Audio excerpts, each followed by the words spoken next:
Kabanata 431. Matapos siyang makita ay may sinabi si Erwin sa doktor at naglakad palapit sa kanya. "Say, sure enough. Nandito ka sa ospital." Ngumiti ng mapait si Maisie. "Saan pa ako pupunta kung wala ako dito?" Napatingin siya kay Erwin pagkasagot niya. "Anong pinag-usapan niyo ng doktor?"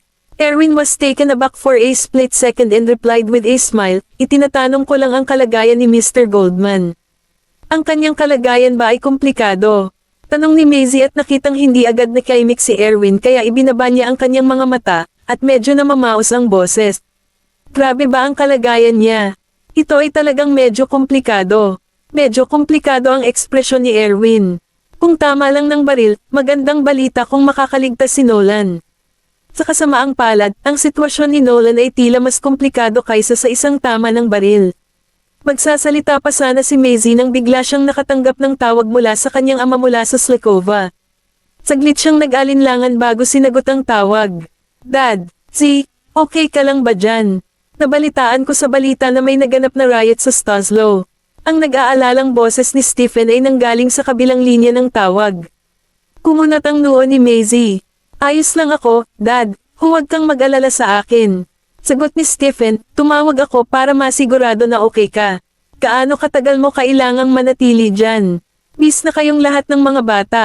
Naisip ni Maisie na mayroon pa siyang 3 anak. Ano ang gagawin ng mga bata kung mamamatay talaga ako dito? Tsaka kahit si Nolan hindi pa nagigising. Kinagat niya ang kanyang labi at sumagot, "Baka matagalan. Pakisabi sa mga bata na okay lang kami ng daddy nila." Ibinaba ni Stephen ang telepono pagkatapos ng ilang mga salita ng payo habang inilagay ni Erwin ang kanyang kamay sa kanyang balikat. "Pumalik ka muna sa hotel, ipaubaya mo na lang sa akin ang lahat sa ospital." Nagtiwala si Maisie kay Erwin at tumango. Hinanap ni Erwin ang doktor pagkaalis ni Maisie. Kumatok siya sa pinto, binuksan ang pinto pagkatapos ng pahintulot ng doktor, at pumasok sa silid. Tumayo si Dr. Ryan. "Mr. Lincoln, mangyaring umupo." Pumunta si Erwin sa couch at umupo. "Ang mga bagay na napag-usapan natin ilang minuto ang nakalipas, maaari mo bang ipaliwanag ang higit pa?" Alam ni Dr. Ryan ang tungkol kay Erwin, kaya mahinahon niyang iniabot ang resulta ng blood test kay Erwin. "Sinubukan namin ang komposisyon ng dugo ni Mr. Goldman at nakakita kami ng isang kakaibang problema." Hinablot ni Erwin ang resulta ng pagsusuri sa dugo, sinulyapan ito, at kitang-kita sa kanyang ekspresyon na naguguluhan siya. Pagkatapos ay idinagdag ni Dr. Ryan, ang sitwasyon ni Mr. Goldman ay halos kapareho ng sa mga pasyenteng nahawaan ng virus mula 30 taon na ang nakakaraan, ngunit ang mga resulta na nakukuha namin ay walang anumang abnormalidad, maliban sa kanyang mga platelet. Kumunat ang noo ni Erwin. Sino pa ba ang nakakaalam nito? Umiling si Dr. Ryan. Dahil hindi pa natin matukoy kung si Mr. Goldman ay talagang nahawaan ng virus, ito ay maaaring isang bagong species na nag-mutate mula sa orihinal na virus. Kailangan natin siyang obserbahan sa loob ng 1 linggo. Hindi umimik si Erwin. Kapag ang sleeper virus ay pumasok sa katawan ng tao, ito ay makakahawa lamang sa ibang partido sa pamamagitan ng pakikipagtalik. Maipapasa din ito mula sa pinagmulan ng impeksyon sa kanilang mga supling, kaya ang sleeper virus ay kilala rin bilang isang genetic virus. Ang isang genetic virus mismo ay hindi nasa hangin, at maaari lamang itong makalusot sa pamamagitan ng balat sa balat. Ang pagsiklab 30 taon na ang nakalilipas ay nagmula sa isang storage tank ng isang malaking hotel. Ang lahat ng mga bisita sa hotel na naligo o kahit na gumamit ng tubig mula sa tangke ng imbakan noon ay nahawa na. At ang hotel na iyon ay tumatanggap ng daan-daang bisita araw-araw, at ang tubig na ginagamit ng restaurant ng hotel ay nagmula sa storage tank ng hotel. Sa huli, humigit kumulang 1,000 bisita ang nahahawahan araw-araw. Hindi banggitin na ang mga bisita ay pinamamahalaang mahawahan ang kanilang mga kasosyo nang hindi nila alam. Kabanata 432. Hindi lamang ang pinagmumulan ng tubig ng hotel noong panahong iyon, ngunit ang mga bakas ng virus ay natagpuan din sa mga pinagmumulan ng tubig ng iba pang mga lugar, kaya ang pagsiklab ng epidemya ay hindi isang natural na sakuna kundi isang gawa ng tao. Kung si Nolan ay talagang nahawahan, ito ay magpapatunay na ang aking mga alalahanin ay tama, at isang tao doon ay hindi pa rin sumuko sa pananaliksik ng genetic virus na ito. Bumalik si Maisie sa hotel at natigilan ng lumabas ng hotel sina Titus at Quincy. Nagalit si Titus nang makita siyang muli. Nakalimutan mo na ba ang pangako mo? Na-hospital ngayon si Nolan dahil sa'yo, masaya ka na ba? Ibinaba ni Maisie ang kanyang ulo. Ako ay humihingi ng paumanhin. Wala siyang masabi kahit na ano para pabulaanan siya ngayon dahil binaril at na-hospital nga si Nolan dahil sa kanya. Malungkot ang ekspresyon ni Titus. Si Nolan ay nahaharap sa malaking panganib sa pananatili sa tabi mo. Kung talagang gusto mong mamuhay ng mas magandang buhay si Nolan, please leave him. Nagulat si Maisie. She then asserted, hindi ko siya kayang iwan. Kung ganoon, gusto mo ba siyang patayin? Napuno ang mga mata ni Titus ng galit. Nang makitang ibinuka ni Maisie ang kanyang bibig ngunit hindi makapagbitaw ng kahit isang salita, mariing idinagdag ni Titus, Maisie, mayroon akong mga dahilan kapag ang udapan ay ang pagsasama ninyong dalawa. Ikaw ang kahinaan ni Nolan. Sa tingin mo paano nila nasaktan si Nolan? Lahat ng ito ay dahil sa iyo. Papatayin mo siya, sa kalaunan, kung patuloy kang mananatili sa kanya. Ang pangungusap na ito ay walang alinlangan na isang kritikal na tama. Nadurog ang puso niya dahil alam niyang kayang isakripisyo ni Nolan ang kanyang buhay para sa kanya. So, papatayin ko ba talaga si Nolan? Sa pag-iisip nito, naramdaman pa niya ang sakit habang humihinga. Gustong magsalita ni Quincy para kay Maisie, ngunit nang makitang galit na galit si Titus, alam niyang baka mainas na naman siya nito kung gagawin niya iyon. Kasabay nito, malamang naisisi ni Titus ang partikular na paliwanag na ito kay Maisie pagkatapos na inis. Kaya naman, pinag-isipan niya ito at nagpas siyang hintayin na magkamalay si Nolan bago siya magsalita ng iba. Umalis sa eksena sina Titus at Quincy, at dapat ay papunta na sila sa ospital, habang lalong sumama ang mood ni Maisie dahil sa usapan. Naghihintay si Cherry sa kanya sa hotel room. Tumayo siya at naglakad palapit sa kanya nang makita niyang dumating siya sa hotel room. Maisie, bumalik ka na. Nakita mo na ba si Elder Master Goldman? Alam ni Cherry na pumunta si Titus sa Stoslow dahil sa pangyayari. Nasyugatan si Mr. Goldman, at hindi pa gaanong nasisiyahan si Elder Master Goldman sa kanyang apong babae. Kaya, malamang na sinisisi niya si Maisie sa buong pangyayaring ito. Tumanggaw si Maisie. Nakatingin sa kanyang malamlam na tingin at sa kanyang malungkot na kalooban. Nakangiting tinapik siya ni Cherry sa balikat at inaalo siya. Well, huwag kang mag-overthink ng mga bagay-bagay, Maisie. Si Mr. Goldman ay nakalabas na sa kritikal na kondisyon, hindi ba? Siguradong madyay gising siya agad. Cherry, tinitigan siya ni Maisie at nagtanong, sabihin mo sa akin ng diretsyo. Nagdala ba talaga ako ng pinsala kay Nolan? Nagulat si Cherry saglit at nakangiting sinabi, bakit mo naman naisip? Maisie, masyado kang nag-overthink sa mga bagay-bagay. Ang buhay ay puno ng kawalang katiyakan, at walang sino man ang makahuhula kung ano ang susunod na mangyayari. Bukod dito, ang sino mang nagtapos sa kampo ng pagsasanay ay hindi natatakot sa kamatayan.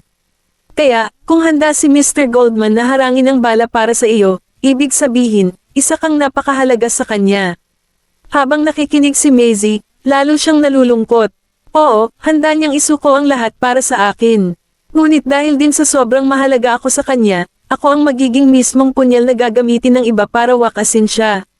Kung tutusin, nagkunwari siyang walang pakialam sa akin sa harap ng publiko para lang protektahan ako pagdating niya sa Stoslow, samantalang wala naman akong alam.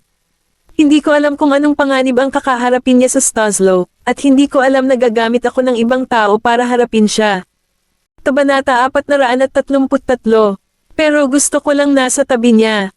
Hindi ko nais na iwanan siya ng mag-isa, ngunit nagdala pa rin ako ng pinsala sa kanya sa huli. Nakita siyang malamaya at nanlulumo, ipinatong ni Cherry ang kanyang mga kamay sa mga balikat ni Maisie at seryosong sinabing, Maisie, isang duwag na kilos ang umatras kapag nahaharap ka sa kahirapan. Malulutas lamang natin ang mga ito kapag nalagpasan natin ito ng sama-sama. Kaya, ikaw ba, Maisie Vanderbilt, ang dapat sisihin sa pinsala ni Mr. Goldman? Hindi kaya. Ang aming mga kaaway ay palaging ang mga taong iyon mula pa noong simula ng panahon. Kaya, kahit na hindi ka nagpakita sa buhay ni Mr. Goldman ang lahat ng krisis na ito ay hahanapin ang daan patungo sa kanya. Ito ay hindi maiiwasan. Napangiti si Maisie matapos marinig ang sinabi ni Cherry. Hindi ko akalain na magaling kang mag-comfort sa iba. Gumisi si Cherry at napakamot sa ulo. Lumapit si Maisie sa couch at umupo. By the way, kasama na ba si Rowena sa mga taong iyon? Oo, Lumabas na ang kapatid ko para imbestigahan iyon, pero hindi ko talaga inaasahan na may kinalaman si Rowena Summers sa mga taong iyon. Ang galing niya talaga magtago. Hindi katakataka na nagawa niyang planuhin ang insidenteng kinasangkutan ni Winona. Pumunta si Cherry sa tapat niya at umupo. Medyo emosyonal, na parang hindi pa rin katanggap-tanggap sa kanya ang pagtataksil ni Rowena. Lumipat ang mga mata ni Maisie sa paligid. Mukhang kasali rin si Rowena sa insidente sa amusement park, di ba? Parang oras na para harapin ko si Rowena. Sa ospital, iminulat ni Nolan ang kanyang mga mata at nagising. Nang makita ng nurse na nagbabantay sa kanya, sa tabi ng kama nagising na siya, nagmamadali siyang lumabas ng ward. Dr. Ryan, gising na ang pasyente. Pumasok lahat, sina Dr. Ryan, Titus, at Quincy. At dumiretso si Titus sa kama at tinitigan siya. Nolan, gising ka na ba? Tumanggaw si Nolan. Pagkatapos ay tumingin siya sa loob ng ward pagkatapos tanggalin ng nurse ang kanyang oxygen mask. Nasaan si Z? Hindi napigilan ni Titus na maglabas ng displeased expression nang makitang ang unang tinanong ni Nolan ay si Maisie. Ang naiisip mo lang ay ang babaeng iyon. Muntik ka nang mawala ng buhay doon. Sinagot agad ni Quincy ang tanong, bumalik na si Miss Vanderbilt sa hotel. Hindi mo kailangang mag-alala sa kanya. Dahan-daang umupo si Nolan. Napabuntong hininga siya sa sakit ng likod niya. Ang naalala lang niya ay nabaril siya, at hindi niya alam kung ano ang nangyari mula noon. Ilang oras na akong walang malay. Mr. Goldman, 4 na araw ka nang nakoma, sagot ni Dr. Ryan. Pumupunta ang asawa mo sa ospital para bisitahin ka nitong 4 na araw. Gustong tanggalin ni Nolan ang kumot sa kanyang katawan ngunit pinigilan siya ni Titus. You brat, may balak ka bang magpakamatay dito? Nasa ilalim ka pa rin ng obserbasyon ng intensive care unit. Diba nabaril lang ako? Bakit ako mapupunta sa intensive care unit? Kumunat ang noo ni Nolan. Tumingin si Titus kay Dr. Ryan. Isang banayad ng ngiti ang ibinigay ni Dr. Ryan. Medyo komplikado pa rin ang kalagayan mo, kaya kailangan mo pa ring manatili sa ospital para sa karagdagang pagmamasid. Sige, Nolan, dahil gising ka na, dapat kang magpahinga ng mabuti sa ospital, sabi ni Titus. Pagkatapos ay inutusan niya si Quincy, ikaw, alagaan mo siyang mabuti sa ospital. Tiningnan ni Nolan si Quincy pagkatapos ni Titus, at umalis si Dr. Ryan sa ward. Nalaman mo na ba ang tungkol sa mga lalaking iyon? Tumanggaw si Quincy. Oo, bilang karagdagan sa mga Kent, mayroon ding mga lalaki na kinuha ni Prince Roger. Tinala si Rowena sa LG Entertainment Club. Nang matanggal ang kanyang piring, at malabo niyang makita ang babaeng nakaupo sa sopa, nagulat siya at pagkatapos ay nagngangalit ang mga ngipin. Maisie, Vanderbilt, bakit ikaw pa? Bitch ka, bakit ako? Miss Summers, paanong hindi mo alam ang sagot sa tanong na ito? Mukhang walang pakialam si Maisie.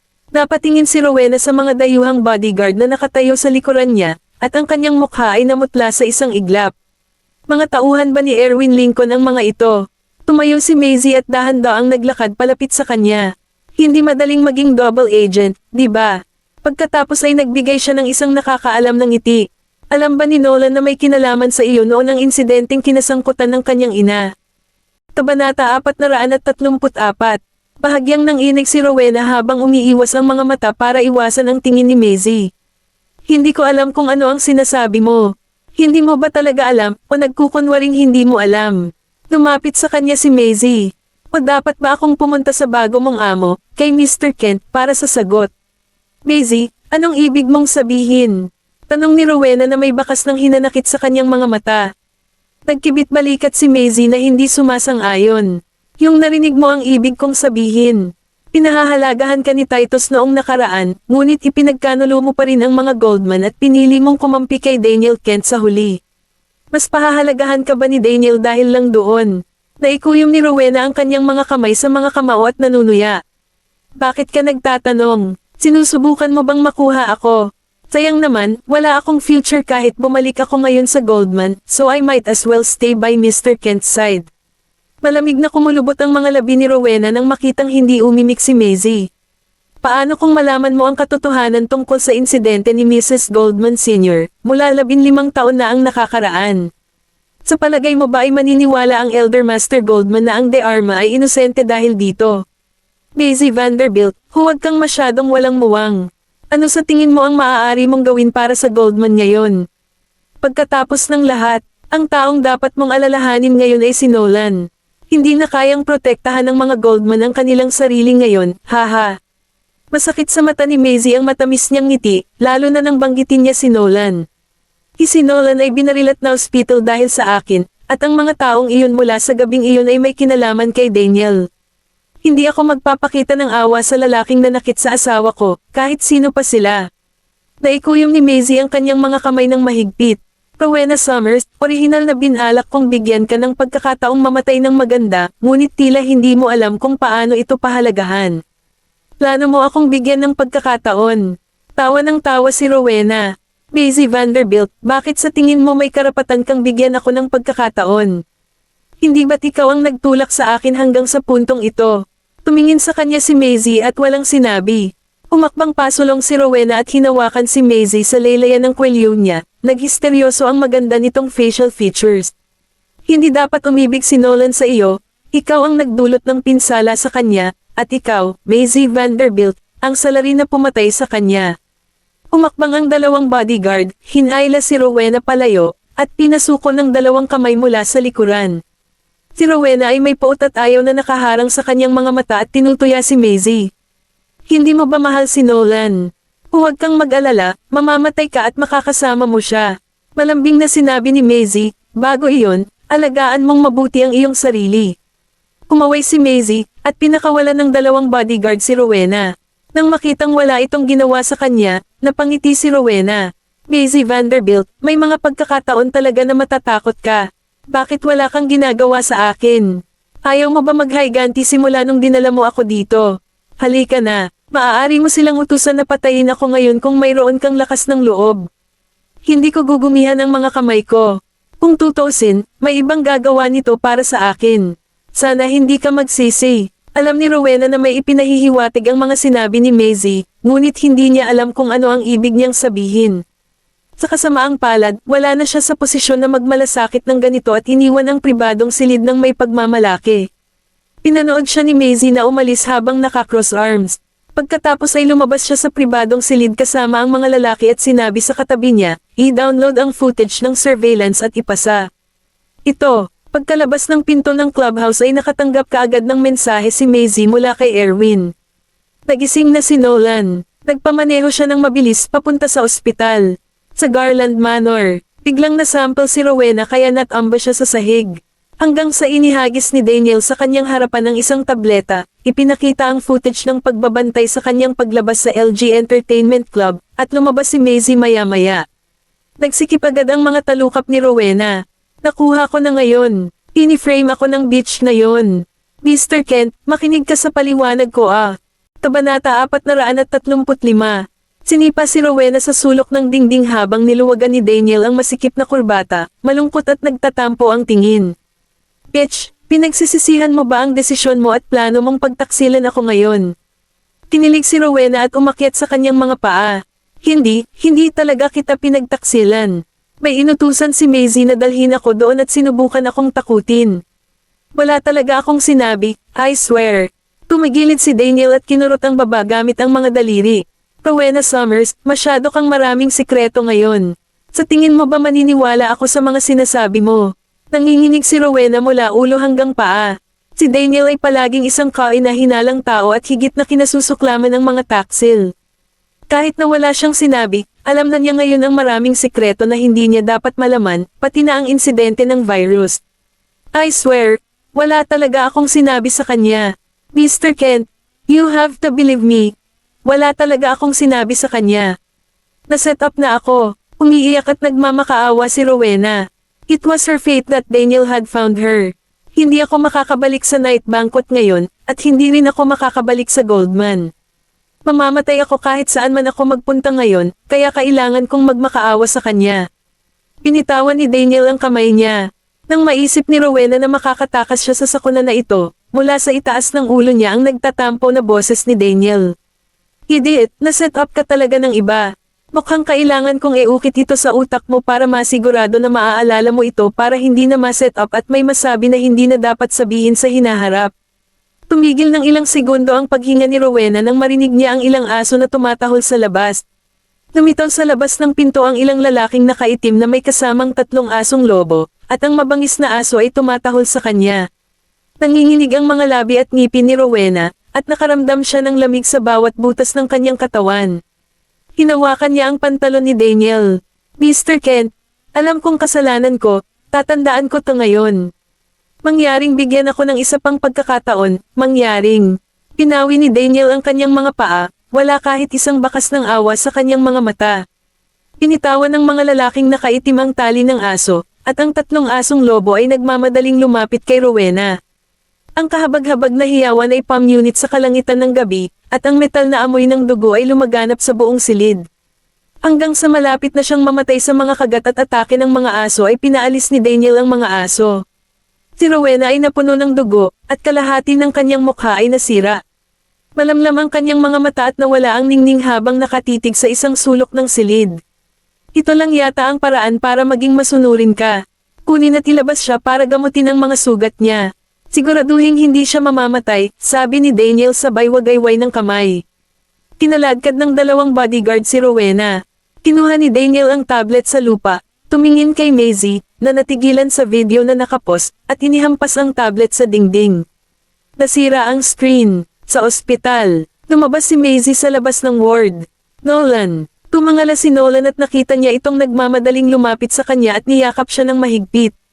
Wala siyang oras para mag-react at umupo ng maayos, kaya napaatras siya sa kama kasama niya. Dahil sa pananakit ng kanyang likod ay napabuntong hininga siya. Mabilis na bumangon si Maisie at sinabi kaagad, "I'm sorry, na. Naskaktan ba kita?" Nang makitang kinakabahan siya sa kanyang pinsala, ngumiti si Nolan ng magiliw at sinabi sa mahina at paus na boses, "Ano sa palagay mo? Nagpunta ka ba rito, nagpaplanong patayin ang iyong asawa?" Nang makitang nakagat ni Maisie ang kanyang labi ng hindi nagsasalita at kumikinang ang kanyang mga mata sa mga luhang. Namumuo sa kanyang mga mata, biglang tumigil si Nolan at dahan-dahang itinaas ang kanyang kamay upang panasan ang mga luha sa gilid ng kanyang mga mata. Sorry, pinag-alala kita. Nolan, tanga ka." Walang tigil sa pagpatak ang mga luha ni Maisie, at tuluyan na niyang ginulo ang katahimikan ni Nolan. Niyakap niya ito sa kanyang mga bisig at marahang hinikayat. "Okay, kasalanan ko lahat. Huwag ka nang umiyak, baka sumama ang pakiramdam ko." Nanginginig ang mga balikat ni Maisie. Akala ko hindi ka na madyay gising." Kabanata 436. Ibinaba ni Nolan ang kanyang tingin, hinalikan ang kanyang ulo, may sasabihin sana ngunit biglang umubo ng marahas. Pumangon si Maisie, nadudurog ang kanyang puso. "Nolan, okay ka lang." Itinaas ni Nolan ang kanyang kamay para pigilan ang ubo at inilayo ang kanyang mukha.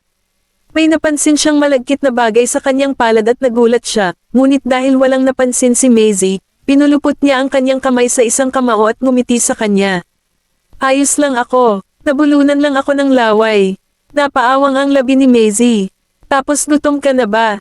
Gusto mo ng pagkain?" Malambot ang mga mata ni Nolan. "Nagugutom na ako ngayong nabanggit mo. Gusto kong kumain ng ginawa mo." Tumayo si Maisie, "Sige, gagawa ako ng kahit ano. Antayin mo." Naglakad siya papunta sa pinto, nakita si Erwin, at sinabing, "Tito Erwin, pwede mo ba akong tulungang bantayan si Knowles saglit?" Tumanggaw si Erwin. Pagkaalis ni Maisie, pumasok si Erwin sa kwarto at nakita niya si Nolan na nakatingin sa nakabukang palad. "Umubo ka ba ng dugo?" Alam ni Erwin. Tumigil si Nolan at isinara ang kamay. "Oo." May naisip siya at tumingin sa kanya. "Paano mo nalaman?" Sagot ni Erwin, "Dahil masama ang kalagayan mo." Hinawakan ng mahigpit ni Nolan ang dagwang palad niya at mahinahong sinabi, "Alam mo ba kung ano ang mali sa akin?" Ibinaba ni Erwin ang kanyang tingin, at pagkatapos ng mahabang panahon, sinabi niya, "Nahawa ka na ng sleeper virus." Naging malamig ang hangin sa kwarto. Napaigting ang labi ni Nolan, at maya-maya, sinabi niya, "Alam ba ni Z?" Hindi niya alam. Maliban sa amin ni Dr. Ryan, walang ibang nakakaalam, sagot ni Erwin. Tumingin si Nolan sa bintana sa paglubog ng araw. Alam niya ang tungkol sa sleeper virus. Walang lunas dito, kaya malapit na ang kamatayan. Isang tao lamang ang may lunas, ngunit nawala siya ng ilang dekada. Ang sleeper virus ay maaaring kumalat sa mga kasosyo, na nangangahulugang maaari niyang mahawan si Maisie. Kahit na may proteksyon, 0.9% pa rin ang posibilidad ng impeksyon. Alam ni Erwin ang kanyang iniisip, at gumalaw ang kanyang mga labi. Wala ka bang planong sabihin sa kanya? Wala, sa kanyang katigasan ng ulo, gagawin niya. Kilalang kilala ni Nolan si Maisie. Kahit alam niyang nahawaan siya, hindi niya ito iiwan. Ang babae ay hindi natatakot sa anumang bagay at walang pakialam kahit na nahaharap sa panganib. Kaya naman nagsimula siyang mag-alala. Inabot sa kanya ni Erwin ang ilang napkin. Panasan mo yan. Kinuha ni Nolan ang mga napkin at pinunasan ang dugo sa kanyang palad, pagkatapos ay nagtanong, paano ako nahawahan?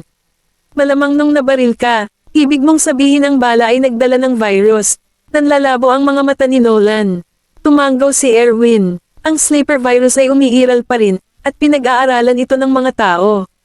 Ngayong ginamit na sa iyo, natatakot ako na hindi magtatagal, maulit ang nangyari 30 years ago. Nang makitang tahimik si Nolan, nagpatuloy si Erwin. Ang virus na mayroon ka ay isang bagong mutated na bersyon, kaya walang incubation period, na nangangahulugang nagpapakita ka na ng mga sintomas. Ang sleeper virus mula 30 taon na ang nakakaraan ay nagkaroon ng incubation period ng 1 taon, kapag nahawahan, ang immune system ay maaapektuhan, at ang mga palaging may sakit ay titigil sa pagkakasakit sa loob ng 1 taon, kahit na ang karaniwang trangkaso. Maging ang mga selula ng kanser ay bumagal sa mga pasyente ng kanser, na binabawasan ang sakit. Kabanata 437. Ngunit kapag natapos na ang panahon ng pagpapapisa ng itlog, ang mga nahawahan ay patuloy na umuubo ng dugo, at ang immune system ay lalala ng husto. Ang mga selula ng kanser ay mabilis na lumala para sa mga may kanser, ang metabolismo ay bibilis, ang bilang ng platelet ay magiging abnormal, at sa loob ng 1 taon, mamamatay ang tao. Malungkot na tumawa si Nolan, kaya gaano katagal ang pag-alis ko? Kumunat ang noo ni Erwin. Batay sa iyong kasalukuyang sitwasyon, mga 3 hanggang 4 na taon. Tinala ni Maisie sa ospital ang hapunan na ginawa niya, at pagpasok niya sa kwarto, nakita niya si Nolan na nakatingin sa labas ng bintana habang si Erwin ay wala kahit saan. Nolan, nagluto ako ng hapunan para sa iyo. Pumunta siya sa gilid ng kama niya at inilagay ang hapunan sa mesa. Tumingin sa kanya si Nolan at ngumiti. Sige, gusto kong pakainin mo ako. Hindi naman tumutol si Maisie. Pinuksan niya ang lalagyan at pinakain siya habang nakaupo sa tabi ng kanyang kama. Nang makita niyang kumakain si Nolan, tinanong niya, umalis na ba si Tio Erwin? Oo, umalis siya dahil may dala siya. Nagpatuloy si Maisie sa pagpapadala ng pagkain sa kanyang bibig at ngumiti.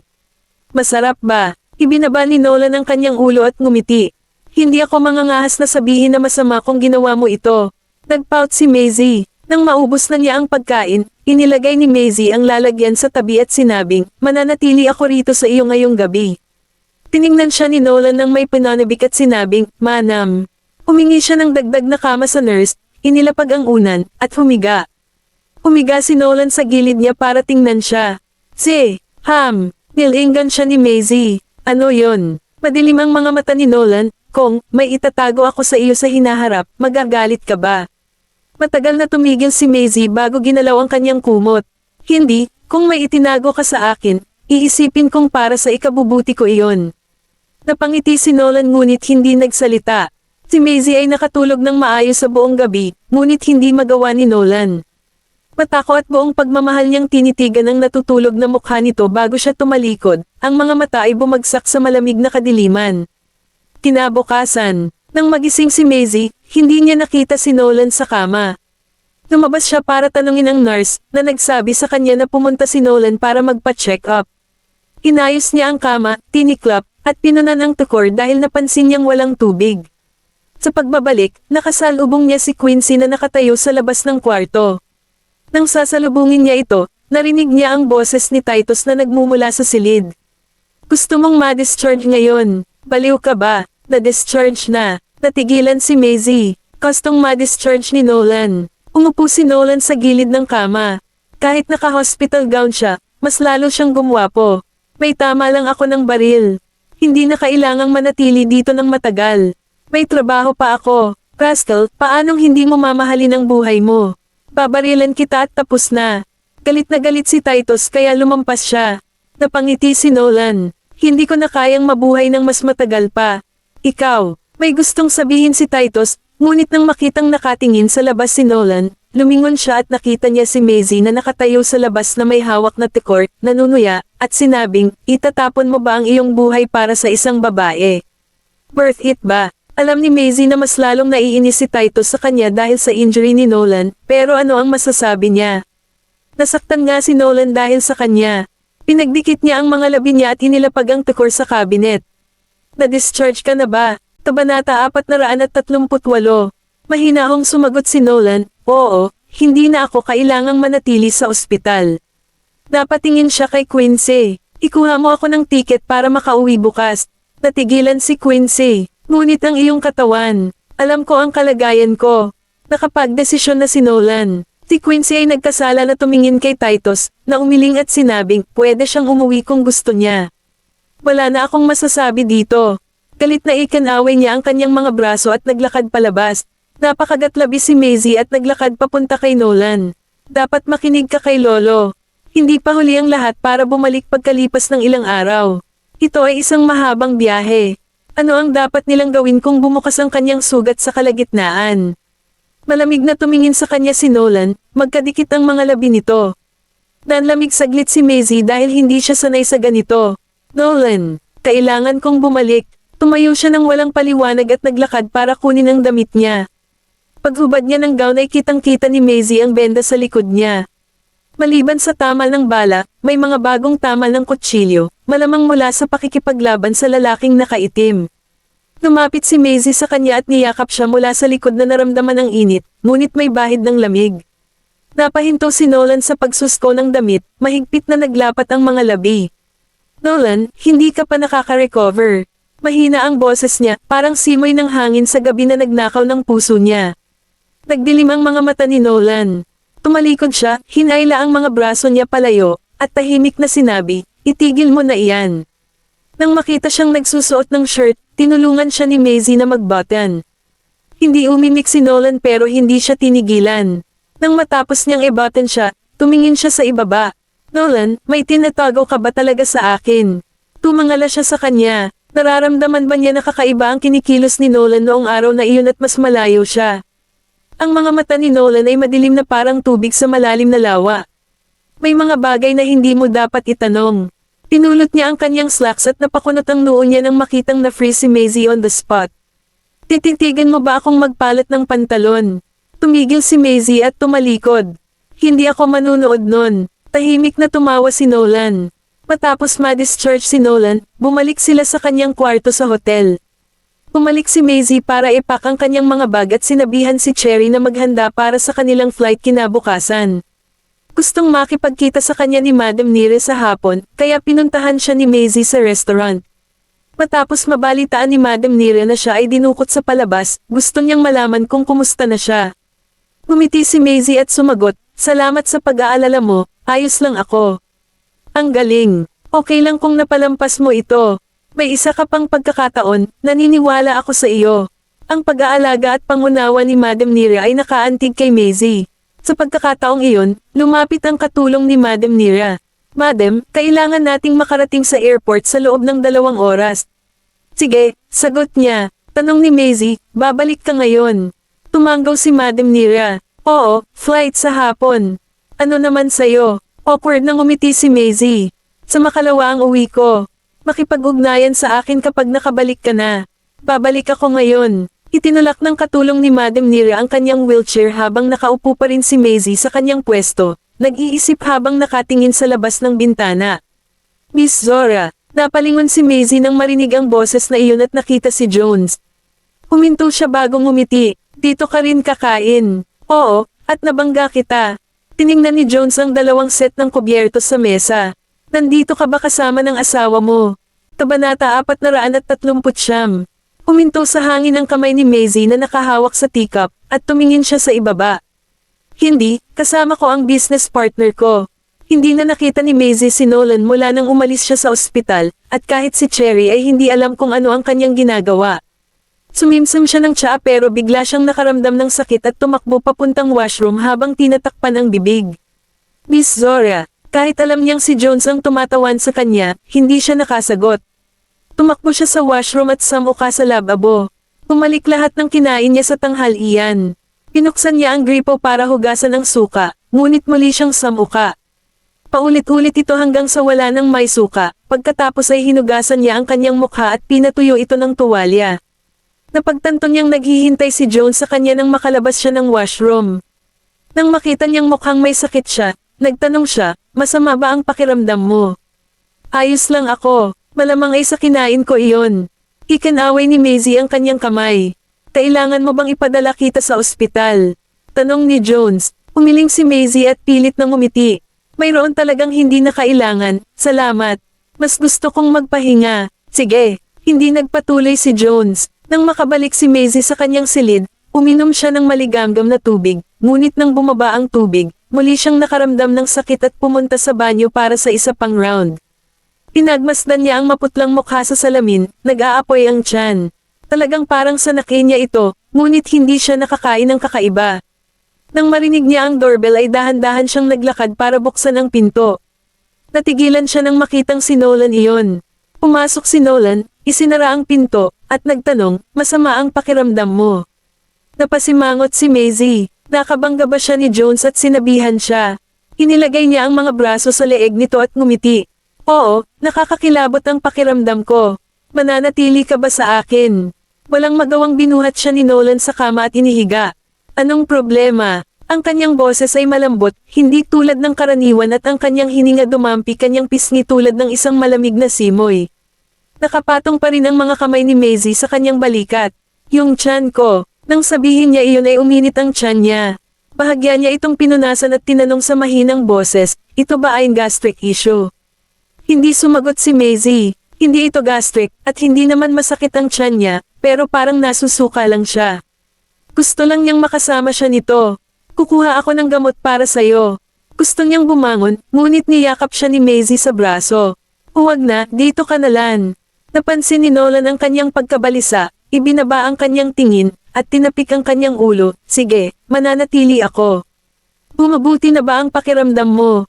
Tanong ni Maisie. Tumanggaw si Nolan. Oo, huwag kang mag-alala. Napatingin sa kanya si Maisie saglit. Itinulak ni Nolan ang ilang hibla ng buhok na tumatakip sa mukha niya, at mamuka ang mga labi nito. Anong problema? Pinagdikit ni Maisie ang mga labi at umiwas ng tingin. Wala. Nolan, may tinatago ka sa akin, at hindi ko itatanong kung ano iyon, pero huwag. Huwag kang mainit at malamig sa akin. Napansin niya ang mga pagbabago niya. Kahit hindi niya alam ang dahilan kung bakit mainit at malamig ang tingin nito sa kanya, nababalisa siya. Kung hindi dahil may nangyari, bakit siya? Niyakap siya ni Nolan sa kanyang mga braso at ipinatong ang kanyang baba sa tuktok ng kanyang ulo. He said in a low voice, I just need to get a few things settled, Zay. Wala nang iba pa. Ayaw bitawan ni Nolan nang nasa braso niya ito. Siya ay lubos na umaasa sa kanya, na isang bagay na lagi niyang inaabangan, ngunit hindi niya ito maisali. Kabanata 404 na po. Niyakap siya ni Maisie at isinubsob ang mukha sa dibdib niya. Sige, naniniwala ako sa'yo. Tumingin si Nolan sa ibaba, ngunit ang kanyang mga mata ay nasa isang puyo ng tubig na naging madilim. Nakatanggap ng mensahe si Daniel at inihagis ang kanyang telepono sa dingding. Nakayuko ang mga lalaki sa likod niya at hindi umimik. Maingat na sinabi ng isa sa kanila, kasali na si Erwin dito ngayon, at dahil nakabalik na si Titus Goldman at alam niyang nasugatan ang kanyang apo, sa palagay ko ay hindi niya pakakawalan ang ating mga tauhan. Tumayo si Daniel sa harap ng bintana at huminga ng kanyang vape. Nanatili ang singaw sa salamin at lumabo ang refleksyon. Ang mga lalaking nahuli ni Titus ay hindi na babalik. Nakakatakot ang itsura ng lalaki. Ano ang dapat nating gawin kung gayon? Humuga siya ng singaw at nagtanong, ano ang sinabi ni Roger? Sumagot ang lalaki, gusto niyang ayusin mo ang bagay na ito. Isa pa, malamang nalaman ng ospital na nahawaan si Nolan. Nagdilim ang mga mata ni Daniel habang dahan-daang lumingon. Alisin ang mga lalaki. Huwag ipaalam sa maraming tao ang tungkol sa virus, hindi pa sa ngayon. Ang night banquet ay babagsak pagkatapos ng kamatayan ni Nolan, ngunit kung ang balita tungkol sa virus ay lumabas, ang mga investigator ay magiging kasangkot, at hindi ito makakabuti para sa atin. Hindi maaaring hayaan ni Daniel na mabaygo ang kanyang plano sa huling yugto. Kailangan niyang makitang masaksihan ng mga Goldman ang kanilang tagapagmana na namatay sa isang virus na walang lunas. Sa madilim na basement, madilim ang mga ilaw. Pumasok si Daniel sa kwarto na hindi naman kalakihan. Mayroon itong kama at aparador. May mga benda sa aparador na puno ng dugo at antiseptics. Ang tao sa kama ay naka-grips at natatakpan ng mga benda ang buong katawan maliban sa kalahati ng kanilang mukha. Nang makarinig siya ng mga yabag, iminulat ni Rowena ang kanyang mga mata ngunit hindi siya makagawa ng ingay dahil siya ay umiiyak. Umupo si Daniel sa gilid ng kanyang kama at hinawakan ang kanyang mukha. Nakangiti ang mga mata niya, pero walang emosyon. Huwag kang mag-alala, hindi pa kita hahayaang mamatay. Kailangan pa rin kita. Isang luha ang tumulo sa gilid ng mata ni Rowena, hindi sigurado kung dahil ba sa sakit o lungkot.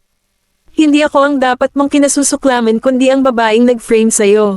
Ginawa niya ito sa iyo, kaya, lumapit si Daniel sa kanya at malamig na ngumiti, I need you to kill that woman and trigger a war between the De Arma and the Goldman. Gusto kong makita ang night banquet na mahulog sa loob ng 1 taon. Kaya mo ba? Pinagsalikop ni Rowena ang kanyang mga daliri sa gilid ng kama, lalong tumitindi ang puot sa kanyang mga mata. Ngumiti si Daniel, mabuting babae. Natuwa si Daniel habang iniisip kung kakayanin ng mga Goldman ang dalawang malalaking isyo. Nakita ni Erwin si Maisie isang araw bago sila bumalik, at namasyal sila sa garden ng hotel. Tito Erwin, may nasabi ba si Nolan sa iyo pagkalabas ko ng ospital noong nakaraang araw? Ngumiti si Erwin at iniba ang usapan. Wala naman kaming pinag-usapan. Tinanong ko lang ang kalagayan niya. Kailan ka babalik? Sumagot si Maisie, bukas. Buti naman babalik ka ng maaga. Huminto si Erwin sa paglalakad habang nakatingin sa malayo, Stanislaw isn't really safe. Hindi ko kayang bantayan ka. Nilingan siya ni Maisie. Tinutulungan mo ba ang mga Goldman dahil sa akin? Napangiti si Erwin at nagtaas ng kamay para tapikin ang ulo. Kailangan kong tiyakin ang iyong kaligtasan. Hindi ka dapat nasangkot sa alinman dito. Sa pagkakataong iyon, lumapit si Kan at may sinabi sa tenga ni Erwin na naging dahilan ng pagbagsak ng kanyang mukha.